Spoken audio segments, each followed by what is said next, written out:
je te souhaite la bienvenue sur Guest Inside et bien entendu, salut May, comment vas-tu? Je vais me faire kidnapper le premier jour en arrivant en Nouvelle-Zélande. On est sur une famille qui aime voyager.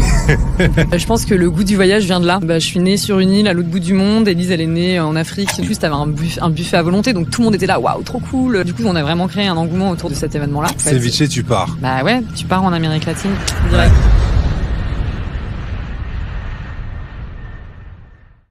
Il y a des personnes qui ont cette facilité à te mettre à l'aise en un clin d'œil et de te faire rencontrer des gens comme si c'était la chose la plus naturelle au monde.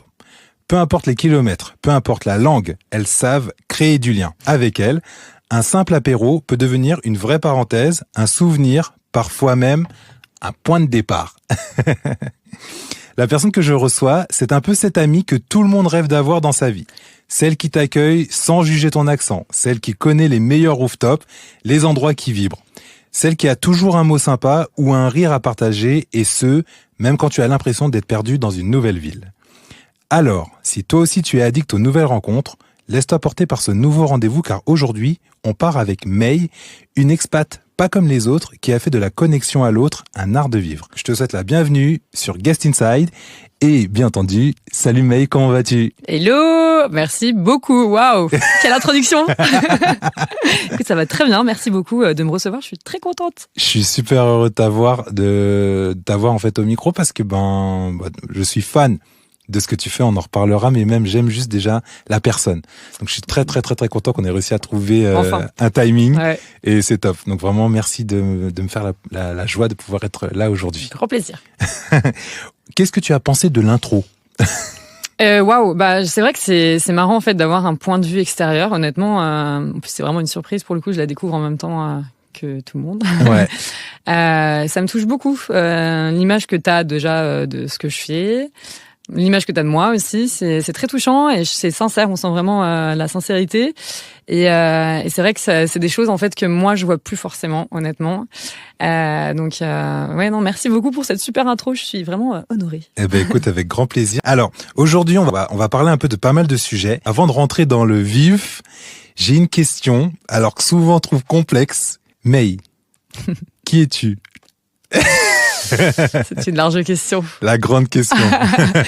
Alors, qui suis-je? May, déjà, en fait, de base, ça vient de Marie-Anne. You, c'est mon nom de famille. Et du coup, tout simplement, parce que c'était plus simple de dire May que Marie-Anne à chaque fois. Tout simplement. Il n'y a pas plus simple comme explication. Ouais. Qui suis-je? Je suis une entrepreneure. J'ai 33 ans. Je suis quelqu'un, comme tu as dit, qui aime rencontrer du monde, qui voyage beaucoup. J'ai été expat pendant plus de 8 ans. Donc c'est vrai que j'ai découvert pas mal de cultures différentes. J'ai beaucoup voyagé, rencontré beaucoup de monde, comme tu l'as dit. Alors je ne juge pas les accents des gens, effectivement, puisque moi-même j'en ai.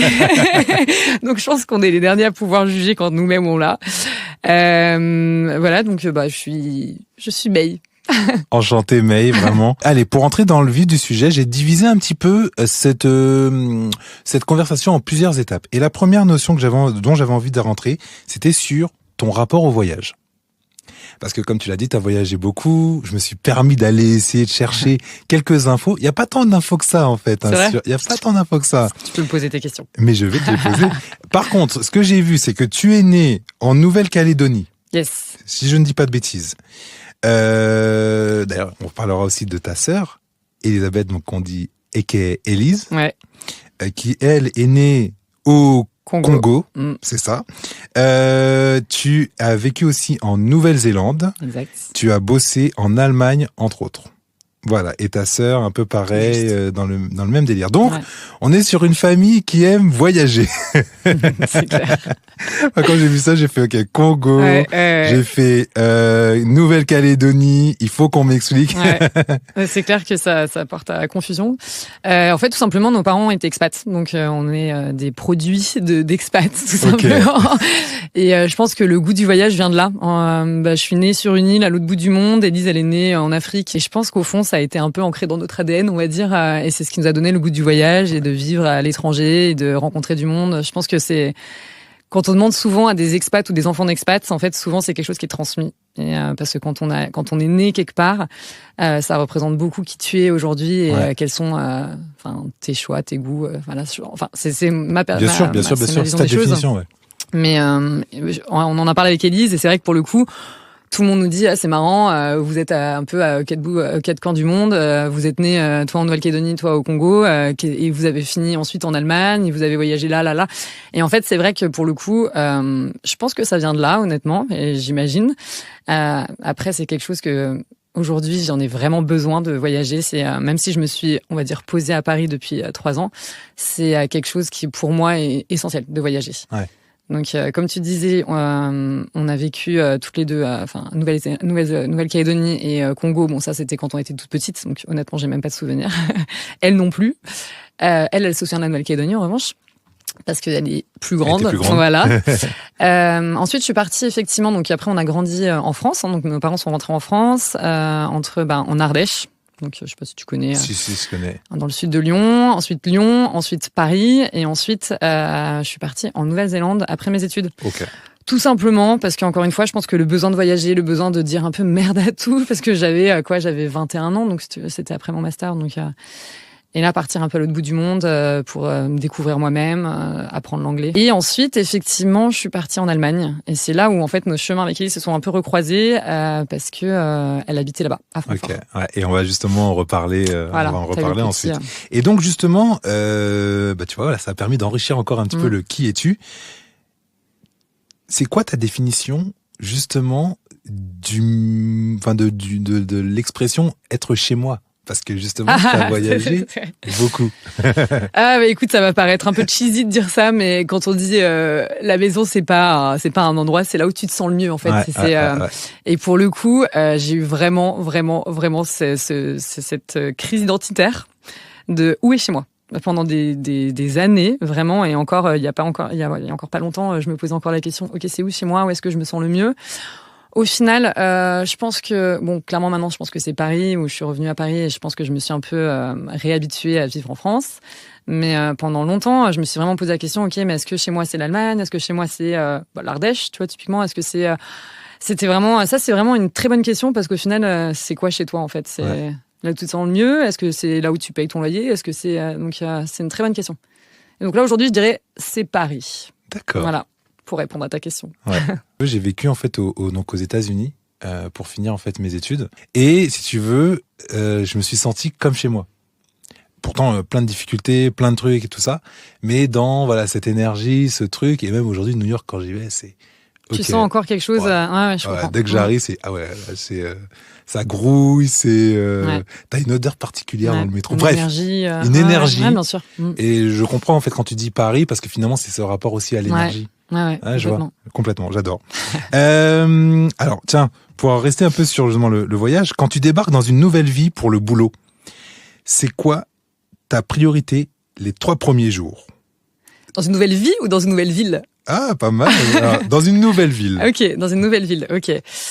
La priorité des 3 premiers jours, je pense que déjà c'est d'imprégner. On parlait de l'énergie, mais je pense que c'est hyper important pour nous. C'est l'énergie d'une ville. Ouais. Donc tu vas vraiment ressentir. On a des villes qui sont complètement différentes les unes des autres. Typiquement Munich ou Barcelone ou Londres et Francfort, c'est à peu près similaire, mais. Donc je pense que la première chose, c'est tu t'imprègnes de l'énergie si tu connais pas forcément la ville. Un peu checker tout ce qui est un peu cool, qu'est-ce qui est connu, qu'est-ce qu'il faut voir. Enfin, tu vois, un peu les must-in, on va dire. J'ai pas de routine en fait. Honnêtement, je vais pas te dire que oui. Tu le fais au feeling. Ça, c'est vraiment au feeling, exactement. Tu le fais au feeling. Parce qu'en plus, tu vois, j'avais mis alors au cas où t'arriverais pas à répondre, j'avais mis se repérer, rencontrer, tester un café. Ouais.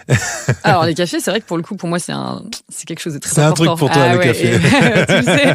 Mais c'est vrai que pour le coup, les cafés de spécialité ou les bons cafés, ça pour le coup maintenant dans les villes, je vais repérer, je vais avoir une liste des meilleurs cafés de chaque ville. Tu vois, ça pour le coup, c'est vrai. Ok, d'accord. Mais c'est pas évident de trouver en plus des bons cafés. Hein. Ah non, ça je suis d'accord. Est-ce que tu te souviens de la ville où tu t'es senti le plus paumé en arrivant? Paris. D'accord. Non, c'est très drôle parce qu'on pourrait imaginer Auckland quand j'étais en Nouvelle-Zélande où je suis arrivée, mais en fait pas du tout. C'est marrant, je connaissais personne. Je connaissais une personne. Je connaissais rien à la culture néo-zélandaise. Je connaissais rien de la ville. Et pour autant, je me suis pas du tout sentie paumée ou quoi que ça. Au contraire, je me suis sentie accueillie. J'étais hyper excitée de cette nouvelle expérience, tu vois. Donc l'Allemagne, pour le coup, pas du tout, parce que c'est vrai que je pense que j'avais ma sœur qui était déjà là, donc inconsciemment, je pense que j'avais un repère. Mais Paris, je pense que c'est là où je me suis sentie vraiment paumée. C'est quand je suis revenue de ces 10 ans d'expatriation et que je suis revenue à Paris et je me suis dit, ok, là, c'est un monde parallèle. Donc, pour répondre, enfin, je pense que je me suis dit, il va falloir se remettre dans la mentalité, recomprendre un peu la mentalité française et parisienne, qui est aussi une mentalité différente, le regard des gens, enfin, plein de choses, en fait. Et ouais, vraiment, ça a été très, très dur pour moi, le retour d'expatriation et retour à Paris. Comme une sorte de retour à la réalité? Complètement. Alors, réalité, je sais pas, mais ouais, ça fait un peu ça. Ouais. Retour à la vie dure. J'ai l'impression que, tu vois, t'as Paris, et le reste du monde. Et le reste du monde, c'est ça. Non, mais c'est vrai. Alors, les Parisiens ne te diront pas l'inverse, hein. Non, mais c'est clair. Mais c'est vrai, en fait, tu vois. Tiens, quand j'étais à New York, un jour, je suis dans le quartier à Chinatown, et donc t'as une Française, alors, je sais pas si elle est pas parisienne, mais bref, t'as une Française qui est là et qui qui essaie de parler en anglais, enfin qui parle en anglais, et en fait qui parle en fait à la dame qui est asiatique, et en fait la Française qui dit non mais attends, tu comprends pas mon anglais quoi? Je parle très bien anglais. Et tu sais, cette phrase, elle m'a marqué. Je me suis dit, tiens, c'est marrant. J'ai regretté de ne pas l'avoir arrêté. Tu sais qu'en fait, là, t'es pas chez toi, t'es française. Donc, faut arrêter de croire que, et parisien, et français, en fait, c'est nous le monde, en fait. C'est clair. Et c'est un peu ça, Paris, je trouve. Tu sais, Paris, c'est très, Paris, c'est lunaire. Dès que t'arrives, en fait, sur Paris, tout de suite, tu te remets dans une sorte de mood. Un peu genre, tac, tu te renfermes sur toi. Complètement. C'est vraiment ça, je suis tout à fait d'accord. T'as quelqu'un qui te pousse. Je te jure, c'est exactement ça. Allez, welcome back. Et tu sais qu'en fait, pour tout de suite, t'es obligé de switcher, bam bam, et après quand tu rentres chez toi, tu fais, ah putain, c'était bien les vacances. C'est clair. C'est fou, hein. C'est un peu ça, Paris, je trouve. Ouais, c'est marrant, c'est pas du tout l'image qu'en fait on peut avoir quand t'es étranger de Paris. Le vrai Paris, c'est ça. Ouais. Je suis d'accord. Et donc toi, comment t'as fait pour te réadapter? Ça a été très dur. Alors au début, en fait, je voyageais énormément. Je pense que j'étais 2 semaines. Donc là, c'était il y a 3 ans. J'étais, je pense, vraiment maximum 2 semaines à Paris par mois. Donc c'était, et encore, j'exagère pas. Donc en fait, j'avais encore un pied à l'étranger. Donc mine de rien, en fait, pour moi, c'était un peu un moyen un entre-deux. Entre le retour en bonne et due forme et encore un pied à droite à gauche où je voyageais. J'étais encore connectée à l'international. Donc il y a eu ça, je pense que pendant au moins 1 an, en fait, j'ai été comme ça. Il y a un moment, en fait, je pense que j'avais besoin de me sentir chez moi, j'avais besoin de rester chez moi, de me poser, d'arrêter d'être un peu un papillon à droite à gauche, ce qui est très cool. Enfin, j'aime beaucoup vivre à 2000 à l'heure, il n'y a pas de souci. On en parlera. Ouais. Mais en fait, ton corps, en fait, il lâche. Enfin, il y a un moment où t'en peux plus et il faut que t'écoutes ton corps, en fait, tout simplement. Il a besoin de repères. Besoin de repères, exactement, de home, comme tu disais tout à l'heure. Et d'un socle, on va dire. Et donc c'est là où j'ai un peu réduit aussi les voyages et c'est là où en fait en me forçant à rester un peu plus à Paris, je me suis sentie un peu plus ancrée chez moi et voilà, et je me sens un peu plus parisienne qu'il y a 3 ans. Alors justement, tu préfères quoi? Comprendre la ville ou comprendre les gens? Ah, c'est une bonne question, ça. Comprendre la ville ou comprendre les gens? Alors, je suis même pas sûre de vraiment comprendre ta question. Non, mais dans l'idée, en fait, voilà, toi, en fait, je te vois, justement, t'as voyagé énormément. Ouais. Bah maintenant, aujourd'hui, quand t'arrives dans une ville, c'est qu'est-ce qui va t'intéresser en premier? C'est t'intéresser aux gens ou d'abord t'intéresser à la ville pour ensuite t'intéresser aux gens? Non, je dirais plus la ville pour ensuite m'intéresser aux gens. Ouais. Parce que je pense que t'as une approche un peu plus global. Je pense que tu arrives, tu regardes, comme je disais tout à l'heure, tu t'imprègnes un peu de l'énergie de la ville, de tout en fait, du décor, on va dire, de l'architecture, de ce qui se passe, et ensuite tu vois comment les gens se comportent et comment les gens sont, s'ils sont approchables ou pas d'ailleurs. Enfin, tu vois, c'est en fonction des pays, c'est pareil. Il y a des pays où c'est hyper simple de rencontrer du monde, où les gens sont hyper sympas. Alors, je pense que tu me diras la même chose à New York. C'est vraiment hyper friendly. Les gens, ils viennent t'accoster comme ça dans la rue pour dire I love your shoes. Enfin, tu vois, alors que bon, t'imagines bien qu'en France, ça n'existerait pas. Mais je peux te confirmer qu'en Allemagne, ça n'existe pas non plus. Tu vois, les gens, ils vont pas t'approcher pour te dire ça. Donc, t'as quand même aussi des comportements qui sont assez similaires en fonction des villes. D'accord. Mais c'est vrai qu'aux États-Unis, ils le font tout le temps. Ouais, ça. Et en Nouvelle-Zélande, c'était la même chose. Je pense que c'est la culture un peu anglo-saxonne. Et pour le coup, moi, je me souviens, j'étais arrivée, quelqu'un m'avait dit ah, vous allez chercher le supermarché, mais attendez, mais je vous dépose. Et j'étais là, je venais d'arriver, ça faisait 1 jour, même pas. Il me disait, mais je vous dépose, c'est à côté, c'est un petit peu loin à pied, mais je vous amène en voiture. J'étais là, non, c'est bon, merci. Il me dit, non, vraiment, j'insiste. Et en fait, j'ai dit, bon, bah, ok. Et j'y suis allée, et j'avais l'impression de prendre le plus gros risque de ma vie, tu vois. Le mec m'a déposé au supermarché sur le parking, il m'a dit, ah, have a nice day, mate. Et j'étais là, waouh, ok. Tu vois, c'était lunaire, mais Voilà, t'as des comportements qui ont rien à voir en fonction des pays, c'est fou. Là, en fait, cette histoire que tu racontes, elle est excellente. C'est fou, hein. Parce qu'en fait, t'arrives, tu te dis, attends, ok. Donc là, tu me proposes de m'emmener dans une voiture. On ne se connaît pas. Attends, je me retrouve où? Le truc hyper lunaire. Je vais me faire kidnapper le premier jour en arrivant en Nouvelle-Zélande. T'imagines? Tu sais, j'ai une anecdote, en fait, dans le même style. Donc, toujours à New York. En fait, à un moment, j'ai eu une partie galère. Genre, quasiment, en fait, plus d'argent. Genre, il me reste moins de 200 balles pour tenir. Pour survivre. Et là, après, voilà, si vraiment j'avais dû rentrer, je me suis dit, moi, je suis quelqu'un plutôt têtu. Non, j'avais prévu 6 mois, donc 6 mois, c'est 6 mois. 6 mois, c'est pas 3 mois, c'est pas 4 mois, c'est 6 mois. C'est trop drôle. Et donc, je sens que là, les dépenses ont été beaucoup plus dures que ce que j'avais prévu. Bon, et d'autres galères. Et en fait, t'as un mec que je connaissais, français, qui il me croise, il me fait ça va. Et tu vois, pour la première fois de ma vie, je lui disais, non, en fait, ça va pas. Habituellement, j'aurais mis ma truc, ouais, ça va super bien et tout. Et là, je lui dis, écoute, non, ça va pas. Et il me dit, ah ouais, raconte, j'avais eu un problème avec un landlord. Et donc, il me dit, ouais. Donc, le mec me dit, est-ce que t'as besoin d'argent? Et là, je lui dis, et là, pareil, encore une fois, je mets mon orgueil de côté, je fais, ouais. Il me fait, on va à la banque.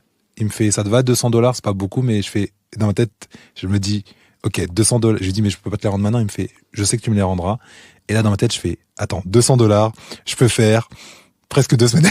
C'est fou. Non, mais ouais, mais je vois bien. C'est incroyable. Je peux faire presque 2 semaines. Et donc, si tu veux, donc, je repars avec les $200, je le remercie et tout, blablabla. Et dans ma tête, je me dis, ok, là, on peut avancer un petit peu.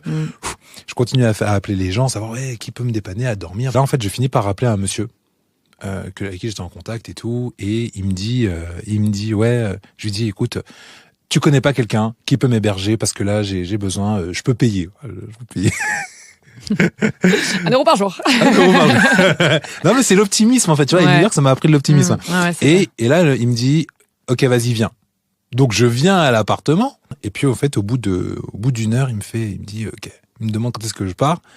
Je lui dis, je pars mi-octobre. Il me fait OK. Il me dit, de maintenant jusqu'à mi-octobre, tu dors ici. Waouh, c'est pas vrai. C'est incroyable. Et je lui dis, mais je ange tombé du ciel. Je sais pas encore comment payer ou tout ça. Fou. Et il m'a dit, on verra. Il a décidé. Waouh. Et puis après, il appelle sa femme et il dit en anglais, Rochelle, tu te rappelles, Cédric, Frenchie. Il dort à la maison chez nous jusqu'à octobre. Et là, t'avais combien de mois Et là, il me restait 2 mois. Il me restait encore 2 mois et demi encore à peu près. Ouais. Et là, en fait, Rochelle qui fait quoi hein, donc je lui parle. Il me dit tiens, vas-y, parle à ma femme. Donc moi, je me mets à parler en fait à Rochelle. Et je fais bonjour Cédric. Elle un peu en panique. C'est qui ce mec? Parce qu'elle m'avait jamais elle avait entendu parler de moi une seule fois. Il me donne les clés. Donc quand il a pris sa décision, je pars. Il me fait demain t'es là. Il me fait tu peux même venir ce soir si tu veux. Donc je fais ok. Il me donne les clés, il me donne tout. Wow. Et moi je fais attends. Je te jure j'étais là. Je fais mais qu'est-ce qui se passe? Le lendemain j'arrive et tout avec mes valises et tout. Non et je fais mais c'est sûr et tout. La chambre et tout était là. Peut t'installer solennel. Puis bref après j'ai rencontré Rochelle et tout. Et puis ça petit. Puis un jour je dis mais Rochelle tu sais là je peux toujours pas payer. Et elle me dit cette phrase. Elle me dit en fait tu rembourseras ta dette le jour où tu pourras faire quelque chose de similaire à une autre personne. Eh ben. Alors, pas forcément l'héberger, mais en tout cas. Et tu vois, en fait, et ils m'ont jamais demandé €1, enfin $1. Ouais. Et même, en fait, ils m'ont même remis à un niveau de fou. Trop bien. C'est incroyable, hein. Ouais. C'est une trop belle histoire. Voilà. Ouais, c'est incroyable. J'aurais jamais vécu ça, tu vois. D'où le fait pour moi, cette nécessité de voyager. C'est pour ça que quand je t'écoute. Donc, j'ai pris un peu de temps à partager cette histoire, mais. Waouh. Non, mais c'est magnifique, hein. Franchement, tu te dis, c'est des choses dont tu te rappelleras toute ta vie. Pas l'occasion de pouvoir partager cette histoire à des personnes qui soit voyagent et qui comprennent vraiment cette notion de voyager. C'est pas seulement c'est beau, on voit des plages, on voit des gens et c'est sympa, mais t'as aussi derrière, t'as la compréhension des gens, bien sûr. T'as les galères. Ça fait partie du voyage. Les galères. Et on va y venir, en fait, juste après. Mais quand t'es plus chez toi, et que là, t'es déraciné et que tu veux trouver, en fait, des solutions, comment tu fais? Toi, en fait, c'est marrant. Je pense que j'ai un peu le même tempérament, où je m'étais dit, je partais 1 an et je voulais pas partir. Et j'étais partie, j'ai un petit peu d'argent de côté, de quoi survivre je dirais peut-être quelques mois, mais max. Et après, le but, c'est que je me trouve un boulot là-bas et d'apprendre l'anglais. Et en fait, en plus, je voulais pas demander un centime à mes parents. Donc ouais, voilà, je voulais vraiment pas qu'ils m'aident ou quoi que ça, je voulais me débrouiller tout seul. Et en fait, pareil que toi, j'arrive là-bas, en fait, j'avais fait la fête, tu vois, la vie coûte cher en fait de base là-bas, donc je travaillais pas, donc en fait finalement j'avais plus d'income, tu vois, je dépensais, mais c'était comme si j'étais blindax, alors que j'étais pas du tout blindax, j'avais 21 ans et bon l'argent que j'avais descendait de plus en plus. Et j'avais trouvé un boulot dans un restaurant et comme je disais, c'est qu'en fait mon anglais, l'accent en fait est un peu dur à comprendre là-bas. Ouais. Et moi, j'arrivais avec mon anglais francophone et en fait, je comprenais rien de ce que les gens me disaient. Ils me disaient I would like a scrambled eggs et moi, je leur donnais des eggs Benedict. Enfin, tu vois, c'était non, mais tu vois, c'est des trucs cons en plus. Et en fait, je me rendais compte que ils aimaient bien mon contact, ils aimaient bien la personne que j'étais. Je pense que j'étais quand même assez sociable et sympa en tant que serveuse, mais en fait, je faisais trop d'erreurs, donc je me suis fait virer au bout d'une semaine. Et c'était horrible. Et j'étais là, merde, mais comment je vais faire pour trouver un boulot? Comment je vais faire pour payer mon loyer? Parce que là, à ce moment-là, il fallait que je vive de l'argent de mon.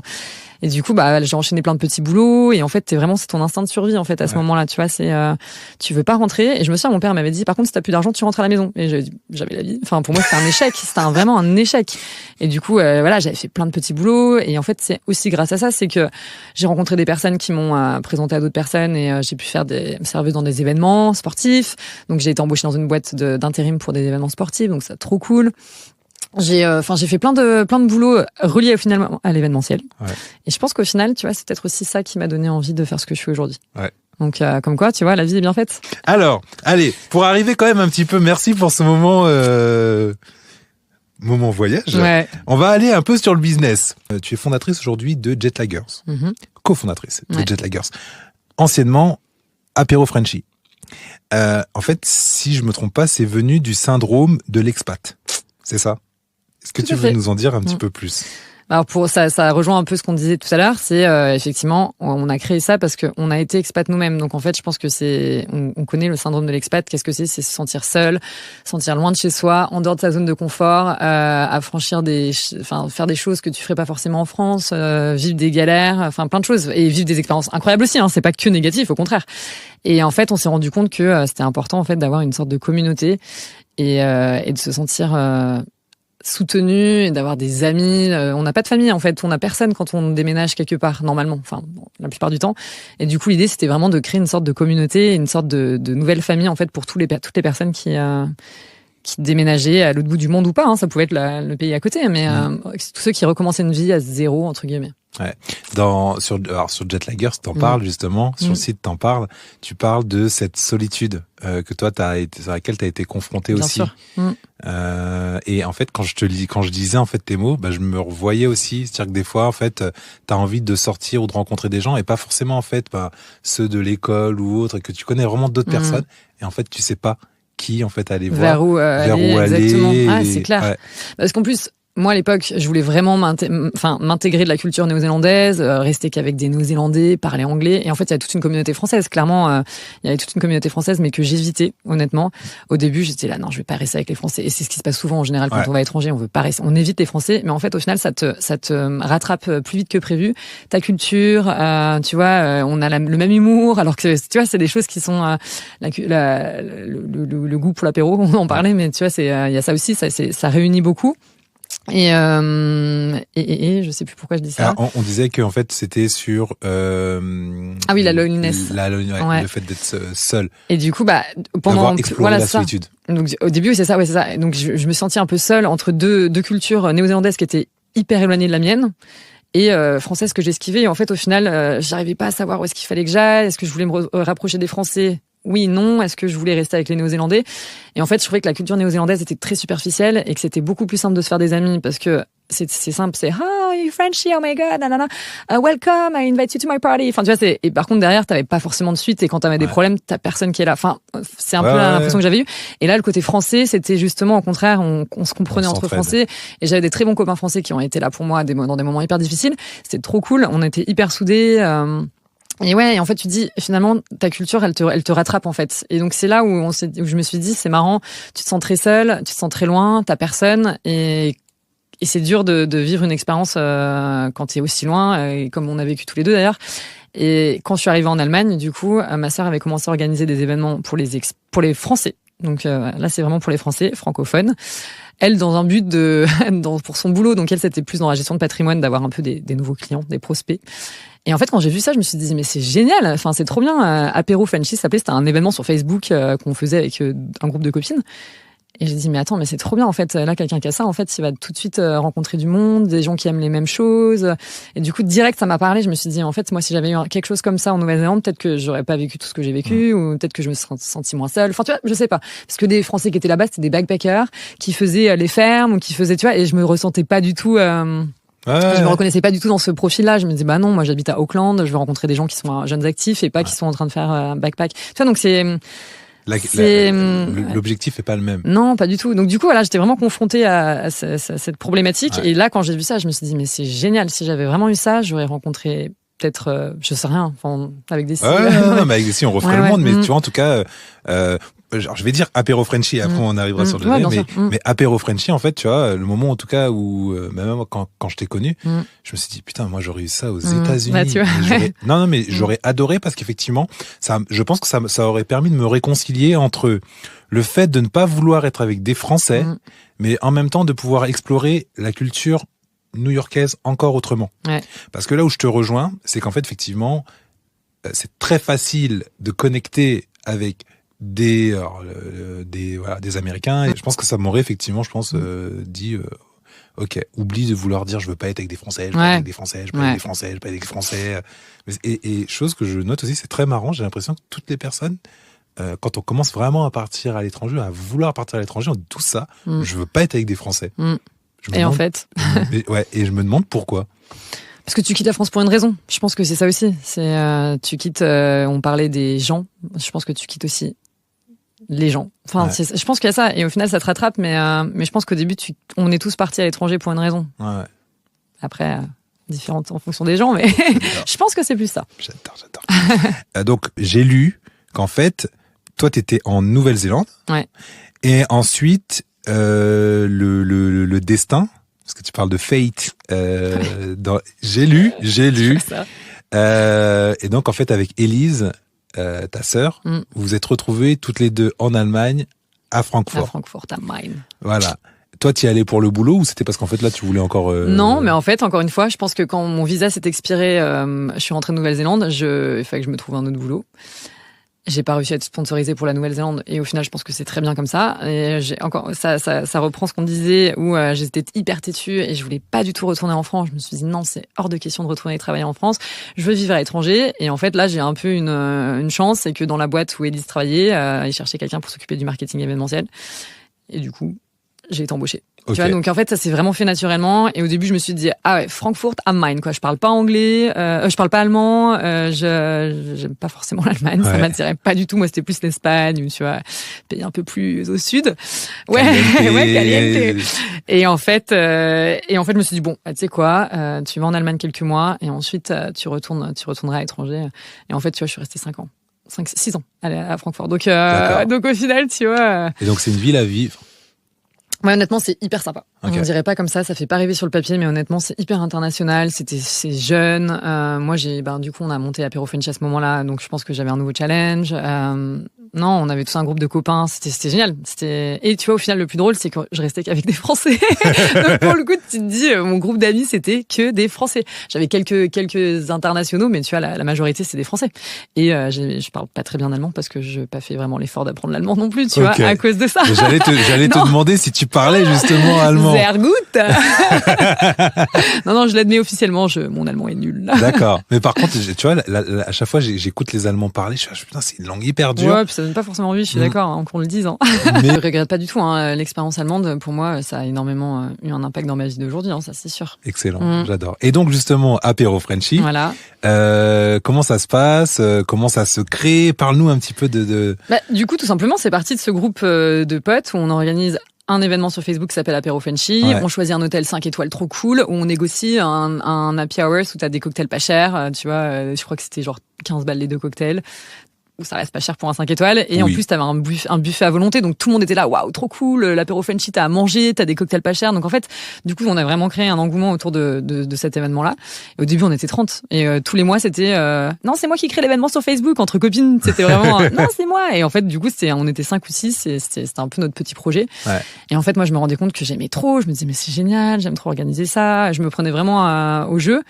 Et honnêtement, j'étais pas hyper épanouie dans ma boîte, dans ce que je faisais.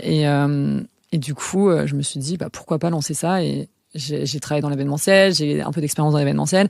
Pourquoi pas le lancer? Et si ça marche pas, c'est pas grave, je me retournerai et retrouverai un boulot. On sait rebondir, tu sais. Et en fait, donc, au début, évidemment, je gagnais pas ma vie avec ça, donc je faisais des babysitting, je m'occupais d'un petit garçon qui s'appelle Thomas. Ça passe très vite d'ailleurs, et il était tout petit, et tous les soirs, j'allais le chercher à la crèche, enfin, tous les après-midi, et tu vois, ça me permettait aussi de pouvoir vivre, tout simplement. J'avais un autre mini-job à côté, je travaillais encore dans la boîte à part-time. Tu vois, j'arrivais un peu à me faire une sécurité financière, et en même temps, pouvoir lancer Apéro Frenchy, du coup, toute seule. C'est comme ça que ça a commencé. Excellent. Voilà. J'adore.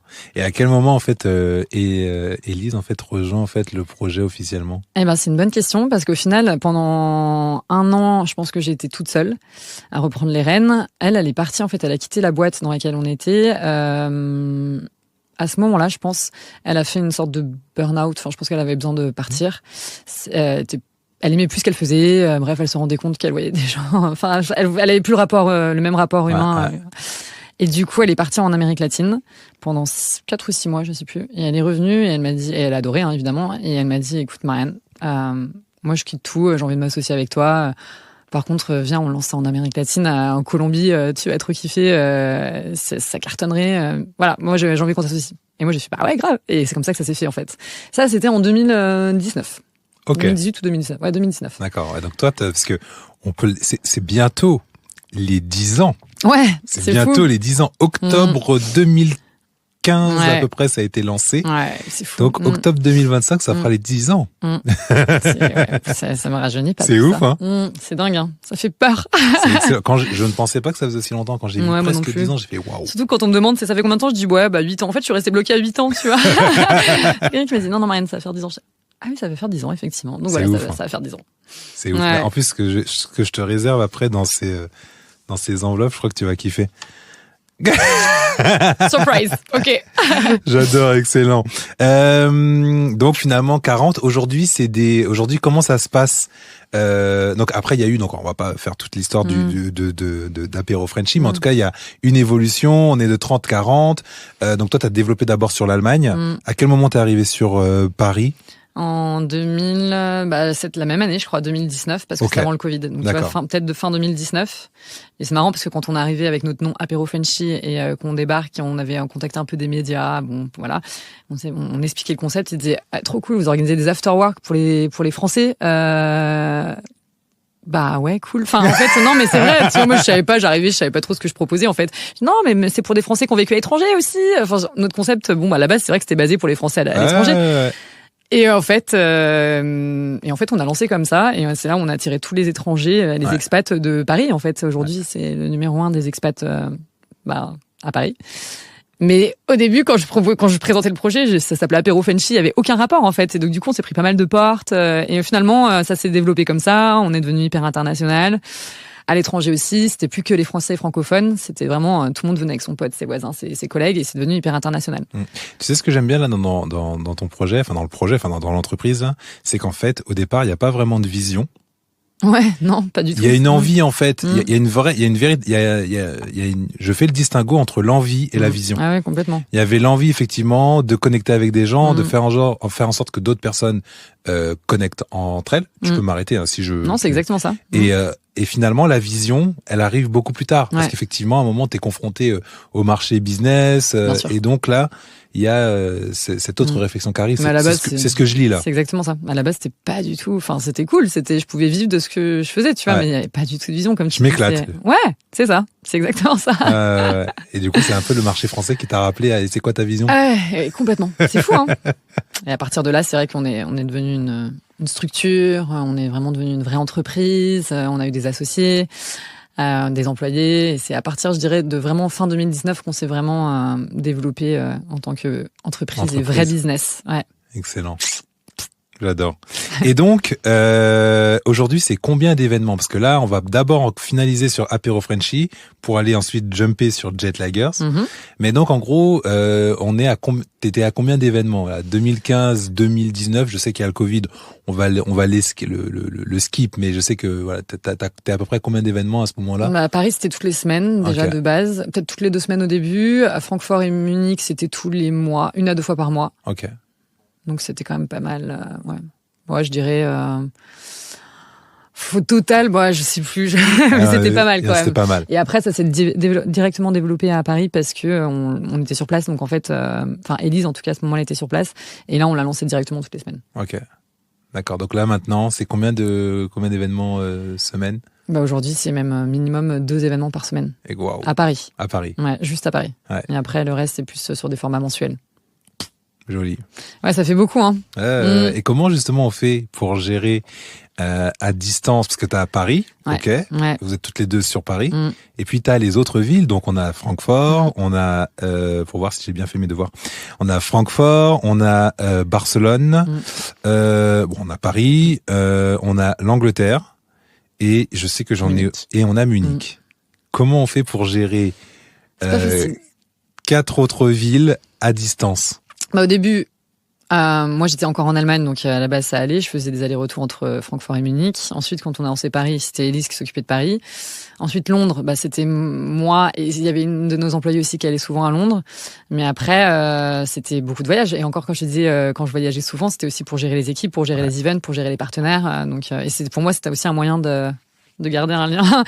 Mais non, après, quand je me suis rendu compte que j'étais trop fatiguée, on a des ambassadeurs qui habitent dans chaque ville, qui sont des gens qui sont hyper motivés, hyper sympas, hyper engagés, et qui, eux, en fait, gèrent sur place et qui sont un peu les images de Jet Laggers, j'aurais dire ça, dans leur ville. Voilà. Okay. Donc du coup, on manage de Paris et de temps en temps, j'y vais. Bon, maintenant, j'y vais de moins en moins, mais pour checker quand on a de nouveaux partenaires, etc. Pour voir si ça se passe bien, pour voir si ça correspond toujours à l'ADN qu'on a. Ça, c'est hyper important. Que la vision, non, du coup pas la vision, mais que l'image en tout cas qu'on a soit toujours en adéquation avec ce qu'on veut. Donc voilà. Pour rester sur la vision. Tu crées en fait des événements où les gens finalement en fait se rencontrent. Donc de base des Français expatriés. Aujourd'hui, après Apéro Frenchy, c'est devenu ouvert à tout le monde. Ouais. Des Français qui veulent rencontrer d'autres étrangers, des étrangers qui veulent rencontrer des Français. Exactement. J'adore. Et puis ensuite on devient Jet Laggers. Jet Laggers, pourquoi? En fait, je pense j'adore le nom. Merci. Quand j'ai vu le changement, j'ai fait « Ah putain, j'adore le nom ». Ouais, mais j'avoue que j'aime bien aussi. Et ça fait du bien. Enfin, après, là, ça faisait 8 ans. Non, 9 ans. Ok. D'Apéro Frenchy, en fait, je pense que déjà, le nom, on n'en pouvait plus. Apéro Frenchy, c'est à la base un nom qu'on avait pour un event Facebook. En fait, c'est juste qu'on n'a jamais changé. Je trouve que je pouvais plus me voir la connotation que ça avait. C'était quand on dit apéro Frenchy, ça fait tout de suite un peu connoté à la bonne franquette, alors que c'est pas du tout l'image ce qu'on fait. C'était assez fermé français francophone, ce qui était plus forcément le cas de notre communauté, et ce qui nous a joué des tours aussi à l'étranger, parce qu'on a perdu. Enfin, on n'a pas perdu, mais ça nous a empêché d'avoir pas mal d'étrangers qui parlaient pas français, typiquement, qui disaient mais pourquoi je vais dans un événement français, je parle pas français, je suis pas français. Enfin, donc on s'est dit, il y a un moment, l'année dernière, on s'est posé cette question, on s'est dit, et même. C'est qu'aujourd'hui, on fait pas mal de brand activation, du coup, avec les marques avec qui on s'associe. Et c'est vrai que je pense que pour une marque haut de gamme, c'est plus simple de s'associer avec un nom qui s'appelle Jet Laggers que Apéro Frenchy. C'est bête, mais là, c'est typiquement aussi businessment parlant. C'était plus logique aussi de changer de nom. Et ça nous permet d'avoir des marques qui sont beaucoup plus internationales et plus seulement franco-françaises. Ouais. Donc voilà, tout simplement. Exemple, We Road. Ouais, exactement. Par exemple. Je te dis, je suis. Alors justement, les soirées Jet Laggers, elles sont hyper... elles sont hyper simples, hyper friendly. Et en fait, on a une sobriété, et je vais me permettre de rajouter un mot, parce qu'en plus, il est sur le site, élégante. Tu vois, c'est noir, c'est blanc, et je me suis dit, tiens, c'est marrant ce contraste entre cette volonté d'avoir travaillé sur cette sobriété élégante, alors qu'en fait, c'est hyper friendly, c'est hyper simple, c'est pas genre, vas-y, sors ta cravate, viens comme tu veux, en fait. Je pense qu'il y en a beaucoup qui pensent ça, et à cause de ça aussi, donc ça peut nous porter préjudice. Ouais, mais j'aime bien le parti pris, en fait. C'est ce qu'on veut, c'est vraiment ça. En fait, on veut toujours avoir un positionnement haut de gamme. mais friendly. C'est vraiment, pour nous, c'est des valeurs qui vont ensemble. Ouais. Et alors, tu disais, effectivement, on veut quand même que ça se ressente sur le site, c'est que le noir et blanc aussi, je pense que ça a été, c'est un peu l'image du luxe, c'est un peu les couleurs du luxe, du haut de gamme. Mais oui, pour nous, on veut vraiment pas perdre les valeurs de base qui sont les connexions. Tu viens parce que t'aimes bien les bons cocktails. On en parlait tout à l'heure des cocktails signature, on adore. On aime bien les beaux endroits, les rooftops. Donc voilà, on vise quand même une communauté qui aime les belles choses et les endroits un peu haut standing. Mais à côté de ça, qui sont pas du tout dans la mentalité de jugement, en fait. C'est ça, exactement. C'est quoi ton portefeuille? Voilà, exactement. C'est vraiment pas du tout et c'est ce qu'on veut pas. Ouais. Honnêtement, c'est pas du tout nos valeurs à nous, et je pense qu'il faut que ça soit aussi représentatif de qui nous sommes, nous. Et pour le coup, l'idée, c'est de pouvoir venir tout seul et de rencontrer du monde et de se dire, OK, je peux parler à n'importe quelle personne, et pour le coup, personne va me rembarrer. Voilà. Ouais. J'avais une dernière question là-dessus. C'était quoi? Ah oui, si, voilà. Donc j'en arrive là. C'est que maintenant, je suis allé donc regarder les événements. Je vois aussi que tu commences à parler de dating sur tes événements. Voilà. C'était ça. Je vois que tu parles de dating. Alors c'est pour ça qu'on parlait de vision. Finalement, on est bien au départ. Il y a ce qu'on a évoqué juste avant. Et là, on arrive maintenant où tu fais d'autres propositions. La proposition dating. C'est comment ça arrive? C'est ta communauté qui t'a dit, mais on veut rencontrer l'amour. Bien sûr. En fait, il faut savoir que notre communauté est à 95% célibataire. Ok. Parce que quand tu viens dans un nouveau pays, tu viens pas forcément. Alors ceux qui viennent accompagner, qui suivent quelqu'un, pas de problème. Mais c'est vrai que les gens aussi viennent souvent pour rencontrer, se faire des potes, mais aussi pourquoi pas rencontrer l'amour. Et c'est vrai qu'on a déjà eu d'ailleurs des mariages, des bébés. Ça c'est trop cool. C'est des feedbacks qu'on a et on sait pas tout. Tu vois, parmi toute la communauté. Mais du coup on s'est dit génial. Il y a un impact dans la vie des gens en plus de leur créer des connexions. Mais c'est vrai qu'on a pas mal de personnes qui ont dit j'aimerais bien rencontrer quelqu'un. Pourquoi vous faites pas des trucs de dating? Pourquoi nous tout est possible. En fait, ça qui est bien, c'est que nous, on est basé sur l'événementiel, et à partir de là, on peut faire plein de concepts différents. Et c'est ce qu'on a lancé cette année. C'est qu'on a lancé des petits gatherings, on a lancé des cours de sport, on a plein de choses un peu diverses et variées pour un peu plaire à notre communauté. Ouais, c'est ça. Mais surtout, on s'est dit, on va lancer les datings. Carrément, on avait une discussion avec notre associé Wesley, qui lui d'ailleurs se charge de ce projet-là, et en fait on s'est dit on va voir ce que ça donne et on verra bien si ça marche. Encore une fois, si ça marche, trop cool. Si ça marche pas, c'est pas grave, on aura tenté. Nous on est vraiment comme ça, hein. Nous on aime bien tenter des choses et après voir si ça fonctionne ou pas. Mais là, vu que c'était quand même une demande de notre communauté, on partait pas non plus un peu à l'aveuglette. Donc on a lancé ça, et effectivement là on a lancé, c'était hier la deuxième session. Et effectivement, en fait, c'est super cool. Enfin, objectivement parlant, je te le dis parce que nous, de notre point de vue organisateur, on trouve ça génial parce qu'en fait, ça permet c'est un peu le dating. On a un peu pimpé le speed dating, tu vois, et le date tout court, parce qu'en fait, on en a tous un peu marre des applications où tu swipes, où tu parles pas vraiment. Et à nos événements, c'est plus dans une ambiance amicale, on va dire. C'est pas pour dater. Donc en fait, c'était vraiment la niche pour ça. Et en fait, je vais pas trop t'en dire parce que je veux pas non plus spoiler le nouveau concept, mais en fait, on a 20 femmes et 20 hommes, et nous on s'occupe de toute l'animation. En fait, ils ont juste à venir. Il y a une entrée qui est payante et qui inclut un cocktail pour te sentir bien quand t'arrives, parce qu'on imagine qu'ils sont un peu stressés en arrivant. Nous, notre but c'est de les mettre à l'aise, c'est d'organiser toute la partie dating et animation, et ensuite ce qui se passe, mais je peux pas t'en dire plus. Mais ouais, et du coup, en fait, à chaque fois, c'est sold out, donc on est très contents. Excellent. Voilà, et ça, on fait ça une fois par mois à Paris, pour le moment. À suivre. Voilà, affaire à suivre, exactement. Non, mais j'aime bien. En tout cas, voilà, on sent maintenant, il y a de la vision, sans pour autant, en fait, devenir, sans perdre de vue, finalement, toujours ce côté connexion, rencontrer des gens, peu importe, en fait, l'objectif, mais, l'envie du moment, en fait, créer un événement qui correspond, en fait, à l'envie des gens. Et toujours, je suppose, le fait que tu sois expat. Franchement, c'est la bombe. J'adore. Ça, ok. Ah tiens, voilà. Justement, est-ce que tu arrives encore à te laisser surprendre par les gens avec toutes ces rencontres que tu as fait, tous ces événements que tu as créés? Est-ce que finalement, t'es toujours aussi surprise de voir tous ces gens, en tout cas, qui sont au rendez-vous? Voilà. Non, bien sûr. En fait, rien n'est jamais acquis. Honnêtement, faut se dire ça. Et donc, du coup, même si ça fait, comme on disait, bientôt 10 ans, ça fait toujours plaisir de se dire, waouh, il y a autant de personnes qui vont venir. Quand nous, on se dit, est-ce qu'on va avoir du monde sur cet événement-là? En fait, on se pose, il y a toujours des dates, parfois un peu un peu charnière où on se dit est-ce ça va marcher, est-ce que ou le lieu est un peu trop loin, excentré, etc. Et en fait, quand on voit le nombre de participants à chaque fois, on est toujours les premiers surpris. Tu vois, en fait, ça qui est marrant, c'est même si sans l'aide vraiment, parce qu'on voit les RSVP, donc on voit les gens qui s'inscrivent, mais ça fait plaisir. On se dit waouh, en fait, mais du jour au lendemain, on sait aussi que ça peut partir. Demain, quelqu'un qui fait la même chose, on sait qu'on peut la perdre, cette communauté. Donc en fait, c'est pour ça que rien n'est jamais acquis, et c'est pour ça qu'on est toujours on se laisse surprendre, exactement. Mais c'est bien parce que positivement. C'est très bien. C'est une communauté de 35 000 membres, si je ne dis pas de bêtises. Ouais, en Europe. En Europe. Ok, c'est bien. Ouais, c'est clair. Et à Paris, je crois qu'il y en a un peu plus de 17 000. Donc c'est notre plus grosse communauté aujourd'hui. D'accord. Tu vois. Bon, après, c'est normal, t'es sur Paris, vous êtes sur Paris. Oui, voilà, c'est plus simple et on en fait toutes les semaines. Donc, ouais. 35 000, putain, c'est bien. Hein. Joli. Ça reste humain, en fait. Ouais. Du coup, bosser avec sa sœur, est-ce que c'est sympa tous les jours ou parfois tu voudrais lui dire et tu veux pas prendre la porte? Je pense que ça peut être dans l'autre sens ou aussi. Ou dans le sens inverse aussi. Ah oui, complètement. Mais je pense que ça arrive très fréquemment d'ailleurs. Hein. Et c'est ce qui est cool, c'est que comme c'est ma sœur, je pense qu'on a des choses à se dire. On se dit des choses plus facilement. On va avoir un truc à se dire. On va pas attendre une semaine ou 2 semaines ou 3 semaines qu'on explose intérieurement, tu vois, pour dire les choses. Donc parfois ça pète, ça c'est sûr. Mais ce qui est cool, c'est que, et bon, c'est toujours un risque et on n'est jamais à l'abri de quoi que ce soit. Encore une fois, rien n'est jamais acquis. Mais c'est plus simple que quelqu'un qu'on connaît pas forcément, où on va prendre avec des pincettes, on va pas forcément être 100% transparent. Et je pense que beaucoup de personnes pourront se reconnaître. Et là, ma sœur, du coup, c'est vrai qu'on est hyper complémentaires. Donc ça, c'est une force.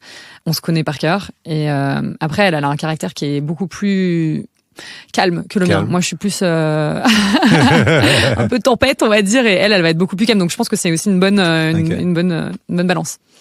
Excellent.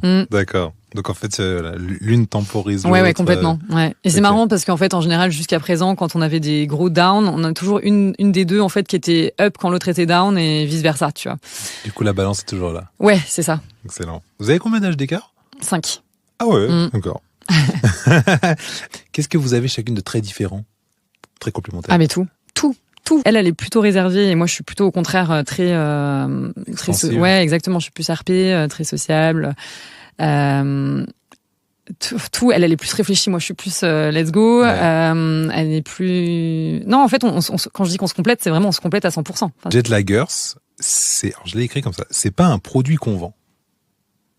C'est une expérience. Et alors déjà, qu'est-ce que tu penses de cette je trouve ça super. D'accord. Voilà. Et est-ce que tu te sens entrepreneur ou plutôt créatrice de moments? Alors, je pense les deux, honnêtement, parce que moi, je pense que inconsciemment, je suis plus créatrice de moments et par les expériences justement dont tu parlais. Je pense que nous, on est, comme on disait encore une fois, à la base, c'était pas forcément un business, la vision d'un business qu'on avait, mais plus des expériences, quelque chose de cool à organiser et dont tu peux vivre. Et aujourd'hui, effectivement, je pense que c'est pour ça que je me sens plus entrepreneur moitié-moitié. C'est qu'en fait, l'un ne va pas sans l'autre. C'est pas un business purement pur et dur. C'est une expérience aussi. Donc en fait, si l'expérience n'est pas là, le business ne marche pas. Enfin, tu vois ce que je veux dire? Et en fait, l'un ne va pas sans l'autre. Et pour nous, en fait, il faut qu'il y ait du bouche à oreille. Il faut que les gens passent un bon moment. Il faut que ça soit cool. Il faut qu'on parle de nous. Il faut que, tu vois, en fait, il faut que les gens aient vraiment passé un bon moment et qu'ils s'en souviennent. Et tu vois, là, il y a une phrase que je sors souvent, c'est une phrase de Maya Angelou, je sais pas si tu connais, une auteure américaine, qui dit ils oublieront ce que vous avez dit, ils oublieront ce que vous avez fait, mais ils n'oublieront jamais comment vous les avez fait sentir, ce que vous leur avez fait ressentir. Et en fait, pour nous, c'est la base de Jetlaggers, de Apéro Funchy, c'est qu'en fait, on sait très bien que quelqu'un qui va se sentir accueilli, qui va se sentir un peu, qui va arriver tout seul, tout stressé, et qui va être accueilli par quelqu'un, qui va rencontrer du monde, qui va passer une trop bonne soirée, il va se dire waouh, Jetlaggers, j'adore, et en fait ça rester quelque part dans sa tête, plutôt qu'une soirée lambda où il va se dire ok, bon, c'était cool, il y avait un speech sympa, intéressant, mais en fait pas. Et donc du coup, pour nous, la création d'expérience est hyper importante pour le business et donc le côté entrepreneurial. Ouais. J'adore. Non mais là j'écoute, j'adore, ça fait sens, et en fait je repense justement à votre process à chaque fois quand les gens rentrent. Je crois qu'il y a plusieurs sas en fait de rentrer. C'est pas t'arrives genre ça y est, oui, je viens à la soirée. C'est d'abord des personnes qui t'accueillent. Après, t'as un petit jeu. Ouais. T'as une ambassadrice qui est là pour s'assurer que tout se passe bien. Ouais. Et pour nous, c'est la base. C'est la base de notre métier aujourd'hui. Après, le côté entrepreneurial, évidemment qu'on l'a tous les jours avec nos équipes qu'on manage, avec le stress, avec toute la partie business qu'on génère. Effectivement, ça c'est sûr. Et avec notre emploi du temps, je pense que ça aussi, c'est plus forcément quelque chose qu'on fait pour le fun, mais aujourd'hui, maintenant, c'est un business. Donc, il faut pas perdre de vue aussi que. Faut garder les deux. Ce qui a commencé comme un truc, un hobby, aujourd'hui, c'est un business, quoi. C'est un business. Donc, en fait, aujourd'hui, on a un membership. Le membership, ça se passe comment? Si on peut en parler, bien entendu. Ouais, il n'y a pas de problème du tout. Alors, on a pour venir à nos événements, effectivement, il faut s'enregistrer sur notre site. C'est gratuit, donc il faut se créer un compte où on pose quelques questions sur qui tu es, ce que tu aimes, etc., pour savoir un peu qui tu es exactement. Et ensuite, tu peux t'enregistrer gratuitement à nos afterwork. Après, si tu veux participer à d'autres événements comme les petits gatherings ou les datings, ça c'est des choses qui sont sur ticketing. Donc ça, tu vas devoir payer une entrée pour accéder. Mais le membership payant qu'on propose, c'est un membership premium. Et en fait, nous Jetlaggers, en fait, on s'inspire de tout le monde du voyage, des aéroports, des trains, des avions. Enfin, tu vois, en fait, c'est vraiment l'univers de l'expatriation, business trip, la fast life. Enfin, vraiment, c'est sur ça qu'on joue. Et du coup, notre membership, c'est typiquement la business class. Et du coup, quand tu payes, donc l'abonnement, il est à 39,99 par mois. Et en fait, t'as à chaque fois un afterwork, un welcome drink de bienvenue de ton choix. T'as un espace dédié. En fait, c'est vraiment la business class. C'est pour ceux qui veulent un peu un traitement de faveur.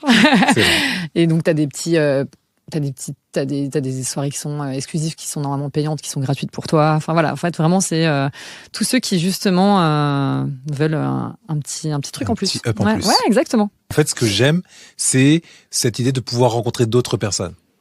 Tu vois, en fait, c'est ça qui est cool. C'est ça vraiment, et je trouve que vous le faites super bien. Merci beaucoup. Ça fait plaisir ce feedback. Avec plaisir. C'est l'instant jeu. Allez, alors. Donc, c'est tout nouveau. Ouais. Moi, j'aime bien, alors, comme je suis en rodage encore, j'en profite, je fais des tests. Et hier, donc, quand je finalisais, en fait, notre guest inside, j'étais là, je fais, non, mais tu sais quoi? On va faire un truc expérience. Donc, poussons un peu plus loin. Allez. Donc, tu choisis, alors, il faudra de toute façon ouvrir les 3 enveloppes. Okay. Tu les ouvres dans l'ordre que tu veux. Si tu veux les mélanger, tu les mélanges. Voilà, c'est toi qui décides. Ok, donc tu choisis. Là, je les ai mis. Voilà, tu fais comme tu veux. Et ensuite, je te donnerai ce qu'ils. C'est trop drôle. J'étais jeune. C'est très bien. A new chapter of elegance and connection. Ok. Donc je les ouvre toutes ou non, t'as ouvert celle-ci. Okay. Donc tu as ouvert là, c'est très May. Ça, c'est très May. Ok. Ouais. Donc choisis maintenant. Voilà. J'ai essayé d'aller chercher. J'adore. Alors, tu vas choisir, tu vas me dire entre 1 à 5 le chiffre que tu veux. 2. 2. Là, je vais te poser donc des questions. On va chercher en fait des choix tranchés mais révélateurs. Ok. Avec option, tu peux justifier ou pas si tu le souhaites. Très bien. Donc tu m'as dit numéro 2. Tu préfères voyager seul ou organiser pour les autres? Voyager... organiser pour les autres. Organiser pour les autres. Organiser pour les autres. Ouais. Tu veux... alors non, faut savoir que parce que organiser pour moi, je suis nulle. La vie perso et que je pars avec des potes, je sais que j'organise pas du tout et limite faudrait que je parte solo et je m'en sors très bien et comme ça j'ai pas de pression. En revanche, j'adore organiser pour les autres. Les voyages spécialement parce que tu connais, il faut que t'ailles là et du coup je leur donne des périples et je leur donne donc ça j'adore. Donc tu vois, c'est un peu entre les deux. Du coup plus organisé pour les autres. C'est marrant parce que j'ai le même profil que toi. Ah ouais. Je suis complètement désorganisé. Alors vas-y, un autre chiffre. 4. Ok, 4. Tu préfères créer du lien en 3 minutes ou observer d'abord? Observer. Alors c'est marrant, hein, mais je suis très dans l'observation, donc je vais avoir besoin de, encore une fois, capter l'énergie de la personne. Comme je captais l'énergie d'une ville, je vais être plus dans l'observation, comment réagit cette personne ou ces personnes, comment elles sont, comment tout, et pour voir comment après je peux soit approcher, soit leur parler, tout simplement. Mais par contre, c'est vrai que je suis pas du tout dans le Hi, how are you? Non, et au contraire, à la limite, je suis même un peu quand je suis sauvage. pas du tout dans ma zone de confort. Et ce qui est très drôle, je vais être un peu timide même. Ouais. C'est marrant, hein. Mais dans ma vie perso, en revanche, c'est ça. Alors, je suis quelqu'un de quand même très sociable, hein, mais je vais avoir un moment d'adaptation ou d'observation en tout cas. Super. Voilà. Qu'est-ce que tu penses de ces premières questions? Trop cool. Trop bien. Ouais. Je t'en prie, tu peux choisir la deuxième enveloppe. Le passeport émotionnel. J'adore, c'est trop beau ce que t'as fait. Merci. Ravi que ça te plaise. Ah ouais, c'est trop beau. Le passeport émotionnel. Donc pareil, tu peux choisir. Alors là, tu vois, il y a 7 questions. Donc tu peux choisir 6. entre 1 et 7. 6. Voilà. Le plat qui te fait dire, le plat qui t'a fait te dire, ok, là je suis ailleurs et c'est bon.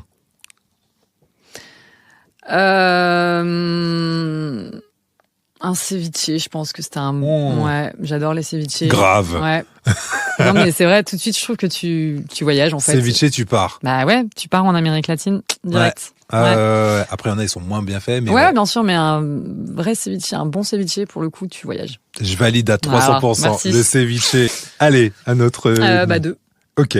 Le plus beau moment que tu aies vécu en organisant justement un événement. Je pense qu'en général, c'est souvent après. J'en ai pas un en particulier, honnêtement. Mais c'est souvent le après, quand t'as eu tout le stress qui retombe, quand on a fait des gros événements avec beaucoup de pression, et que tu te dis ça va jamais se faire, il va y avoir des couacs, il va y avoir ça va être horrible, il va y avoir... Enfin, tu vois, et en fait, le après, quand on se regarde avec notre équipe là, et qu'on se dit... Putain, c'est trop cool. Enfin, tu vois, et là, tu te dis, ok, cool, ça vaut le coup. Les gens, t'as des feedbacks de gens. En fait, c'est plus ça. C'est plus le après, où c'est comme en restauration, j'imagine, où tu vois, t'as le rush qui est passé et tu fais, je suis crevé, mais c'était vraiment cool. Enfin, tu vois, c'est ça. Ouais. Et en fait, voilà. Et ben, c'est le même sentiment pour nous. C'est, enfin, je dis pour nous, mais, ouais, je pense que c'est plus, alors j'ai pas un moment en particulier, mais c'est plus le après, tu te dis, c'était vraiment trop bien. Parfait. Ouais. Une autre question. Un. Très bien. Oh là. Ton aéroport préféré ou celui que tu détestes? Alors, le plus drôle, c'est que j'ai un souvenir spécial à la suite de Dubaï, où quand je suis rentrée de Nouvelle-Zélande. Pardon, oui. Je t'en prie. Suite de Dubaï, en fait, j'y suis allée juste en escale en rentrant de Nouvelle-Zélande et en fait, j'ai perdu mon passeport, évidemment. Donc, je me retrouve sans passeport, alors qu'il me restait encore le Dubaï-Paris à faire. Et en fait, je l'avais oublié dans l'avion, le Sydney-Dubaï. Donc, j'ai passé une journée à Dubaï sans carte parce qu'en fait j'avais fait opposition à ma carte parce qu'il m'était arrivé une merde. Ah oui non mais j'avais que du cash en dollars, je sais plus combien j'avais mais pas beaucoup et j'avais une journée et encore je savais pas combien de temps j'allais rester à Dubaï et du coup sans portable. Ah oui, j'avais plus de batterie. Oui parce que j'avais pas l'adaptateur de prise. Les aventures de Marianne. Je suis restée une journée entière à l'aéroport de Dubaï en attendant qu'il retrouve mon passeport et en fait du coup c'est devenu mon aéroport détesté alors qu'il est hyper cool, il est hyper beau, hyper spacieux, enfin il est incroyable mais c'est juste que c'était pour moi c'est relié au stress d'être coincé à Dubaï et de ne pas savoir quoi faire après 12 heures de vol et encore 12 heures à venir. Donc et vas-y alors du coup comment on fait quand tu te retrouves sans passeport, tu fais comment? Là pour le coup je faisais une surprise à mes parents donc c'était très drôle. C'est ma sœur qui était au courant, elle n'arrivait pas à me contacter parce que j'arrivais pas à me connecter à la Wi-Fi parce qu'il y avait un bug, je sais pas où. Non mais j'avais toutes les merdes mais c'était tout ensemble quoi.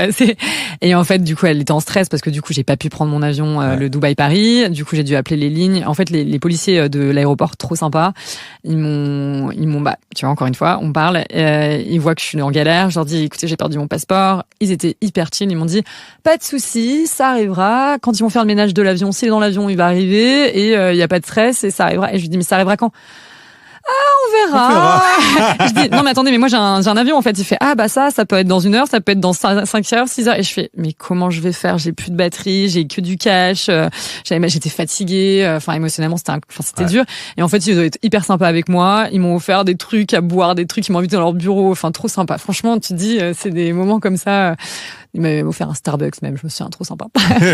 J'étais contente. Et bref, au final, ils l'ont retrouvé au bout de 7 heures et j'ai pu finalement prendre un autre vol et partir rentrer à Paris. Mais donc du coup, pour moi, c'est un peu un aéroport un peu qui m'a un peu laissé un traumatisme.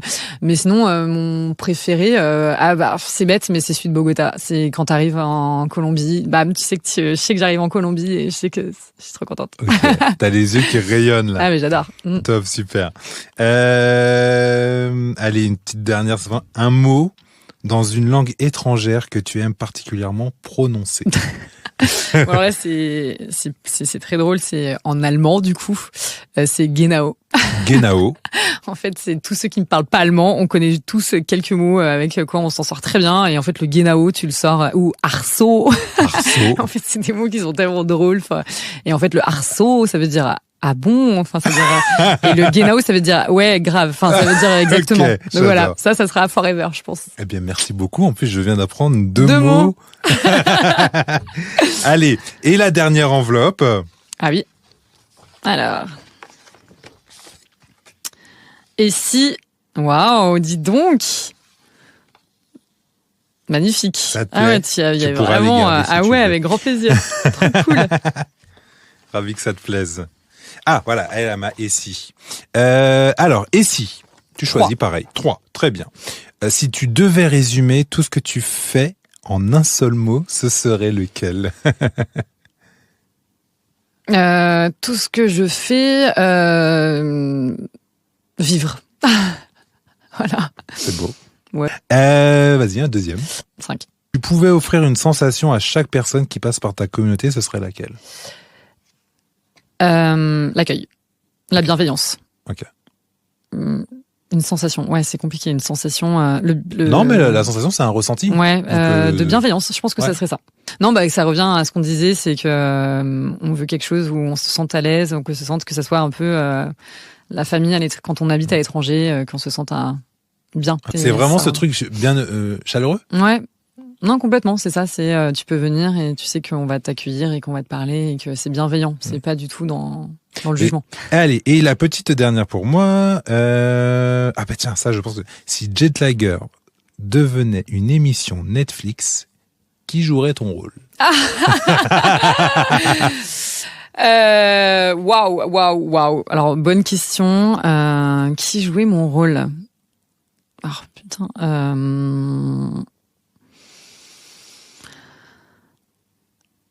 Je bug complètement. J'adore. Non mais j'avoue, je sais pas. Eh bien écoute, tu me le diras en off. Ouais, je te le dirai en off parce que pour le coup, faut que je réfléchisse à ça. J'ai aucune inspiration. Bon. Tu me le diras en off. Ouais. On le pose. Ah bah tiens, celle-ci, on la mettra sur Insta.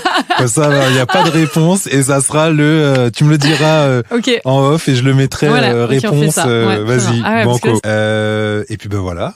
Trop bien. Qu'est-ce que tu as pensé déjà? Merci. J'en avais d'autres encore, mais l'idée c'est. J'imagine, il y a plein de choses. Merci, non, c'est trop cool. Trop bien, merci beaucoup. Qu'est-ce que tu penses de? J'adore le jeu. Ouais.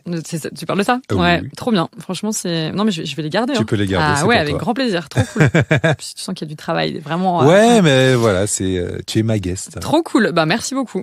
J'ai juste encore quelques questions. Si tu devais souffler justement un seul conseil à quelqu'un qui vient d'arriver dans un nouveau pays, quel serait-il? N'aie pas peur de demander de l'aide, tu vois. Typiquement, je pense que ça serait le numéro 1. Et encore une fois, ça reprend ce qu'on disait tout à l'heure. Enfin, un seul conseil, non, j'en aurais plein. Mais allez, vas-y, 3 conseils. Je dirais, ouvre-toi aux autres. Tu sais jamais sur qui tu peux tomber et qu'est-ce que cette personne va t'apporter. Et tu vois, parfois, tu peux rencontrer des personnes formidables auxquelles t'aurais probablement jamais parlé si t'es pas ouvert d'esprit. Ouais. Et bah voilà, 2. Ok, on va dire ça. 2, très bien. Non mais j'aime bien. Non mais ça serait ça. J'aime bien en fait ces 2 conseils. Ils sont intéressants parce que le premier t'as dit c'était ne pas avoir peur de demander de l'aide. Ne pas avoir peur de demander de l'aide. Quand je reviens sur l'histoire dont je t'ai parlé, en fait à un moment je me suis rendu compte que là, pour que je m'en sorte, là il me fallait de l'aide. Ah ouais. En fait, il fallait de l'aide. Ouais. Donc c'est accepter que tu deviens vulnérable. Ouais, complètement. Et d'accepter ça d'ailleurs, il faut. Ça fait partie. Je trouve que c'est bien aussi. Pour toi, pour qui tu es. Ouais. Et s'ouvrir aux autres, c'est aussi une manière de dire, je m'intéresse aussi aux autres. Ouais. Et si t'as pas ces 2 éléments, ça risque d'être effectivement compliqué de vivre ton voyage. Qu'est-ce que tu dirais à quelqu'un qui doute de sa capacité à créer quelque chose de grand à partir d'une petite idée? Qu'elle a rien à perdre d'essayer, tout simplement. Non, vraiment, c'est pour tout. Et nous, notre entreprise d'aujourd'hui, c'est ça. C'est qu'à la base, je trouvais que c'était trop cool le concept. Mais je me suis dit, ok, si ça marche pas. Et en fait, si je m'étais posé 1000 questions et je l'aurais peut-être jamais fait. Mais en fait, de me dire, ok, j'essaye, on verra si ça marche. Trop cool. Et si ça marche pas, tant pis, on peut rebondir. Et donc, je dirais ça.